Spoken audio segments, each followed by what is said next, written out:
Hey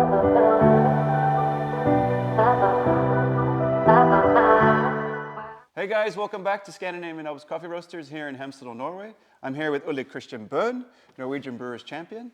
And yeah, we're doing the Christmas episode. Yeah, it's soon Christmas. Yeah. What do you think of the sweaters? I love it. Yeah, they're actually pandas. So. Yeah, I like it. So we're going on that theme, yeah? Yeah, and it's Christmas. That means that you get more people in for Christmas parties, and that we need to talk about brewing coffee for more people. Yeah, for lots and lots of people. How do you do that? And what are the best ways and methods, for sure. Okay. So obviously we have the Technotronics Mocha Master here, which I think most people have these in Norway. I think you find it in many Norwegian homes. Do you have one in the office too? Actually, no. No, okay. Only have a few things.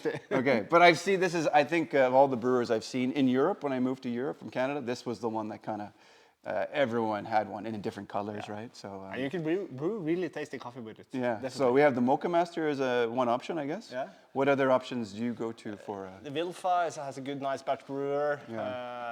There's a lot of them. I think the most important thing, of course, we have talked about this before, but the most important thing, especially with the batch brewer, keep it clean. Keep it clean, yeah. You're always hacking me on that one about. And what about and having good coffee, right? Of course. Christmas coffee. Yeah. And what other brew methods did you have?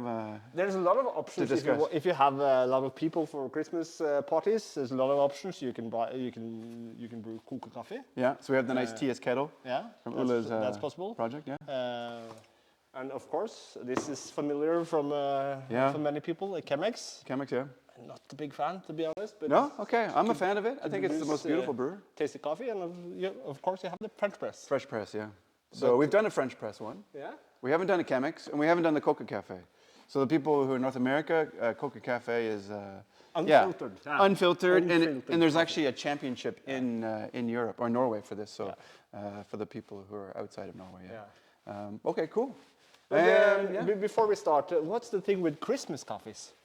Yeah, that's a good question. What is it? Well, I think for most roasters are trying to find some Christmas tasting notes when they're looking for that kind of coffee. So if you think, everyone's kind of has a different opinion of tasting notes for coffee, but like spices and chocolates and caramel and maybe toasted nuts, anything I guess you grew up with in your family, right? Yeah. Traditions.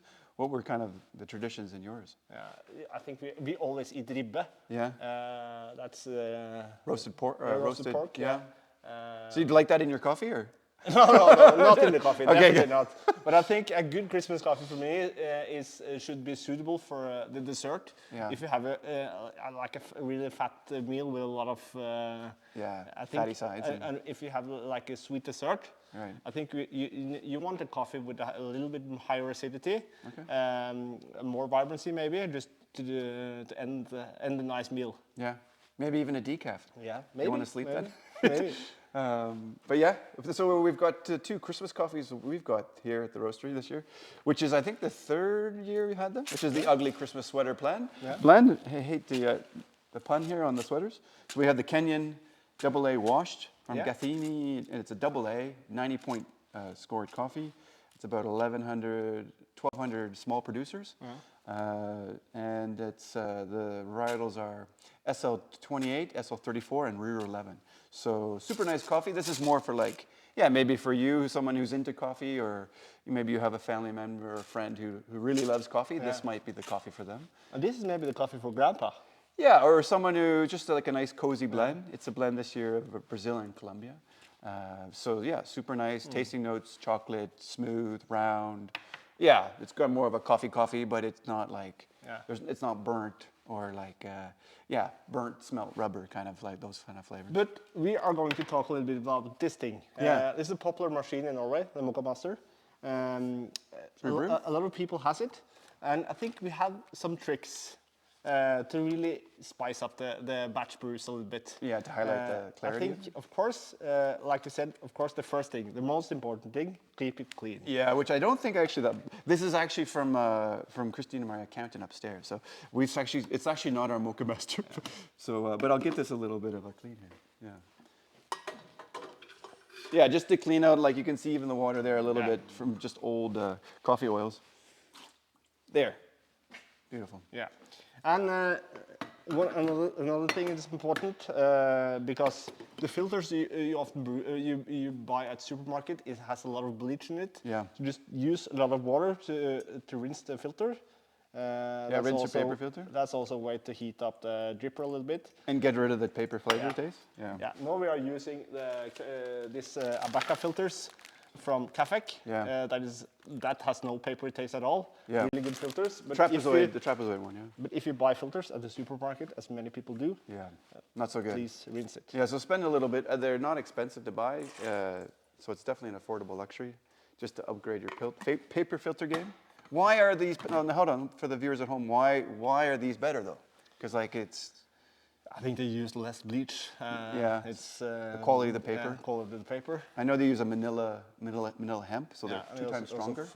Flowing a little bit faster. Yeah, I think, and then maybe it takes out the fines a bit more. So huge. We have talked about two things. Yeah. Now we have clean machine, paper filter, and we have rinse the filter. Yeah. And of course, the third thing is to use freshly grinded coffee. Yeah, which we have. So and we're actually using. This is quite cool. We just got the Link Nucleus roaster. So this is batch 001. Roasted on it yesterday. So this is the Kenayn coffee we're going to use. Yeah. And then talk to me about your ratio, the coffee ratios. I think for many people we can easily use like 60 grams for 1 liter. Yeah, that's the golden ratio. At least here it is, right? So this is we've already pre-measured 60. And then what kind of grind size? A little bit coarser side of filter, I would say. So I'm going to grind this on the EK. Now we did this as a cupping on the cupping profile, but it smells lovely. And of course, it's not many people that has an EK at home. No. But that's maybe a Christmas wish for someone. If an EK? Well, that'd be a really good gift. No, not an EK, but if you don't have a grinder, please ask your mother or father or girlfriend to get you get a grinder. Because if you're a little bit into coffee and you don't have a grinder, that's the most important investment. Yeah, because like just smelling the coffee in the morning is. Oh, I just love that. This just smells alive. Yeah. Okay, so we're using 60 grams. Fresh water. 1 liter water, which I've already measured, which is on the, I think it's the 8. Yeah, up to number 8, which is the 1-1 mark. And this is freshly clean Hemsedal water. Best water in the world. And we can just start the machine. Yeah. And it takes some time.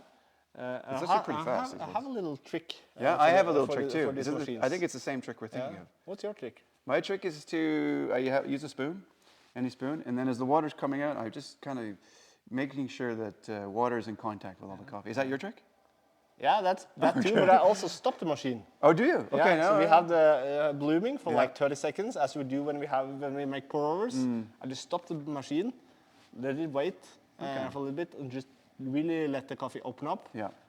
And that makes a big difference. Okay, that's a good trick. I didn't know that, so I'm learning. Actually, many people that's not into coffee, that's tasting coffee brewed on the Mocha Master, is tasting the difference when we do that. But this one, would you agree this tip's a good one just to make... Yeah, definitely. I try and like just get everything kind of... Definitely. Merged together, contact. Because like sometimes the Mocha Master can... If you look at the end of your brew, you can get that kind of crater in one spot. So I find this just helps too. And now we can actually stop it. We can just wait for like 30 seconds and you'll see the coffee just open up and really bloom. Okay. And that makes a That's big difference. Tip, yeah. 30 seconds roughly, or do you play with it usually, depending on around 30 seconds. Okay. Yeah. I normally don't take the time when I make a Mocha Master. If I make pour over, of course I take. But does the heat get affected? Yeah. I wonder, does it recalibrate the heat though too? No. So yeah, but this is a Dutch company, Technovox, and they've been making these since the 60s. Yeah. Really well made. You know, it's. I think they're all made in Europe too, in the Netherlands. So, they brew great coffee. They're actually certified through the European Coffee Association and SCA as for temperature. I think that's the secret. What the founder said, the temperature between 92 to 96. Yeah. Which gives you that sweet spot where the coffee tastes not over or under extracted. So I think many people, it's not everyone that does the V60s. And if you have people coming over, it's not easy to make like 1 liter of coffee with a V60. Then you have to make a lot. Well, I think the great thing about this machine, or the machine is you can turn it on and then go away. you have to prep the ribba or whatever. Yeah. And then come back, okay, and then you can make a few batches. So I think that's, machine. Now I thought we were going to do an episode machine versus man versus machine. That's so coming that's in that's January, coming, maybe. yeah. Ole Christian versus the Mocha Master, yeah, that would be a good one too. Yeah. So How do you brew coffee when you have a lot of people at home? I think the French press is my winner. one? Yeah, just a big French press. Yeah. Or if you maybe you could bore your neighbor's brewer, and then have two going. Yeah. That's always to bump up your logistics. But it's and it brews pretty fast too, right? Brews fast. Now we use a little faster filter. Yeah. And then what would you pair that with in Norway for dessert? Your coffees, like for Christmas? I think for a typical Christmas dessert in Norway is like multekrem. What's that? What's it called? I'm not sure what the English name is, but it's cream and some berries. Okay. Really tasty. Yeah. Nice. And then what is there an origin that kind of speaks to you when you're going for Christmas coffee? Colombia or Ethiopia? That actually depends on that depends on the dessert, I would say. Okay. Because you did this coffee tasting down in Drammen? Yeah, we are actually doing Maybe it. I think it is for 11th time this year. Yeah. We are cupping coffees from all the Norwegian roasteries that has Christmas coffees, or everyone that sends us coffee. Yeah. I think last year we kept 35 coffees. Yeah, and then we just kept it blind and just there's a panel of cuppers. Yeah. Not necessarily trained cuppers, but people that are a little bit into coffee. And we taste the coffees and we score it from like 1 to 3, 3 to 1. And the coffee that gets the most points to win. And okay. So that's a nice Christmas tradition. Yeah.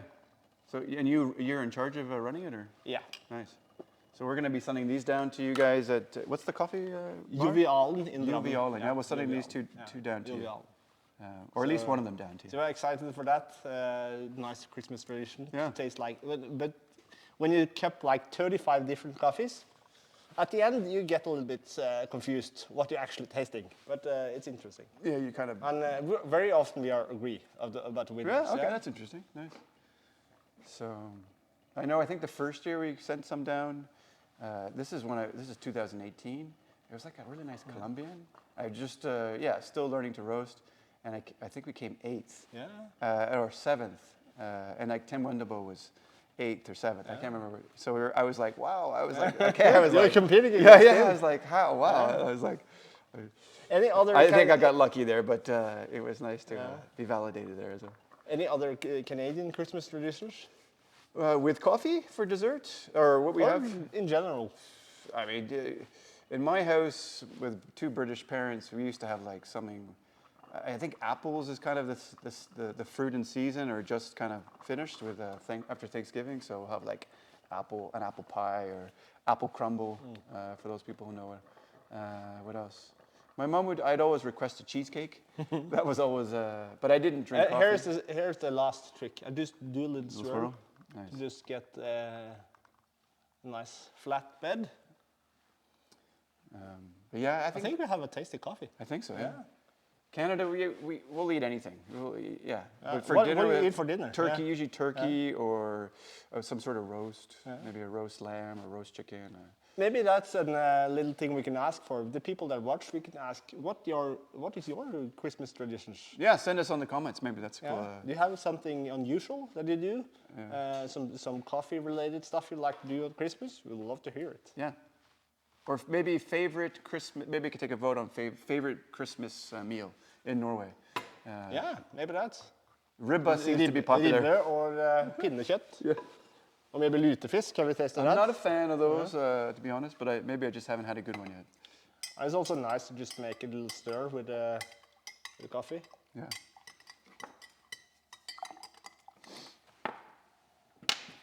Okay. So roasted Kenayn AA coffee, roasted yesterday on the link. Yeah, this is 001. So this is a new project with the Link roaster we're going to do. Sample roasting, and then we've got some surprises for 2025. We can't tell you, but it involves the Link. Yeah. Cheers. Cheers. Skål. Pelle, you want to try? It's a little hot, so I'm gonna let it chill hot. out. And that's maybe a problem with these machines, that it's getting a little bit hot. Yeah. When you brew a pour over, you can adjust the temperature a little bit more. But definitely, I think it will be a tasty coffee. If you're now thinking about a sweet dessert as a nice finish after a good Christmas meal, I think this will do the job. Yeah, I think Vibrant, super nice vibrant. acidity, sweet. Yeah, it really stands out. Yeah.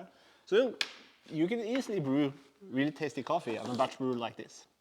Totally. So just to sum it up, keep it clean. Use freshly grounded coffee, of course. Yeah.